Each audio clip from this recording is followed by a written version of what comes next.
Andhra Pradesh public service commission నుంచి ఆంధ్రప్రదేశ్ ఫ్యాక్టరీల విభాగంలో ఫ్యాక్టరీల ఇన్స్పెక్టర్కి సంబంధించిన పోస్టుల భర్తీకి నోటిఫికేషన్ విడుదలైంది. ఈ పోస్టులకు సంబంధించినటువంటి ఫ్యాక్టరీల ఇన్స్పెక్టర్ ఏదైతే ఉందో ఈ పోస్టులకు సంబంధించిన దరఖాస్తు ప్రక్రియ ఎప్పటి నుంచి మొదలు కానుంది అని మనం చూసినట్లయితే వీటికి సంబంధించినటువంటి దరఖాస్తు ప్రక్రియ అక్టోబర్ 8 నుంచి అక్టోబర్ 28 వరకు, అంటే అక్టోబర్ 8 నుంచి మొదలుపెట్టి అక్టోబర్ 28 వరకు వీటికి సంబంధించినటువంటి దరఖాస్తు ప్రక్రియ జరగనుంది.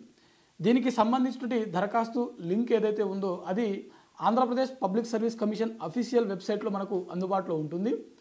అదేవిధంగా ఈ పోస్టులకు సంబంధించి ఏజ్ లిమిట్ చూసినట్లయితే 2025 జూలై 1 నాటికి అభ్యర్థికి మినిమం 18 సంవత్సరాలు, మ్యాక్సిమం 42 సంవత్సరాలు.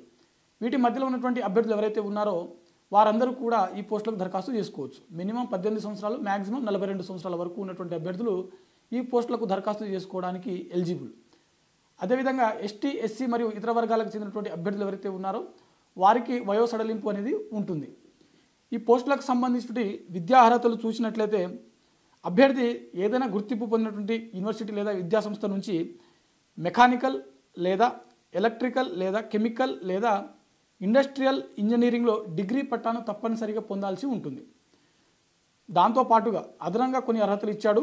డిగ్రీ పట్టాతో పాటుగా అభ్యర్థికి మినిమం 2 ఇయర్స్ ఇండస్ట్రియల్ లెవెల్లో మనకు ఖచ్చితంగా ఎక్స్పీరియన్స్ అనేది ఉండాల్సి ఉంటుందని చెప్పి ఇక్కడ చాలా క్లియర్గా మెన్షన్ చేయడం జరిగింది. అదేంటంటే ఇండస్ట్రియల్ సేఫ్టీ లేకపోతే occupational safety, health or environmental management విభాగాలలో ఏదో ఒక దాంట్లో ఖచ్చితంగా పరిశ్రమలలో కనీసం 2 ఇయర్స్ ఎక్స్పీరియన్స్ అనేది మనకు అడుగుతున్నాడు అనమాట. సో వీటికి సంబంధించినటువంటి సెలక్షన్ ప్రాసెస్ ఏ విధంగా ఉంటుందని మనం చూసినట్లయితే అభ్యర్థులకు ముందుగా వీటికి దరఖాస్తు చేసుకున్నటువంటి అభ్యర్థులకు ఎగ్జామ్ ప్యాటర్న్ అనేది ఉంటుంది. అది 2 పేపర్లలో ఉంటుంది. ఆ తర్వాత అభ్యర్థికి కంప్యూటర్ నాలెడ్జ్ టెస్ట్, అదేవిధంగా సర్టిఫికేట్ వెరిఫికేషన్, అంటే ఎవరైతే ఎగ్జామ్లో క్వాలిఫై అవుతారో వారందరికీ డాక్యుమెంట్ వెరిఫికేషన్ అనేది నిర్వహించడం జరుగుతుంది.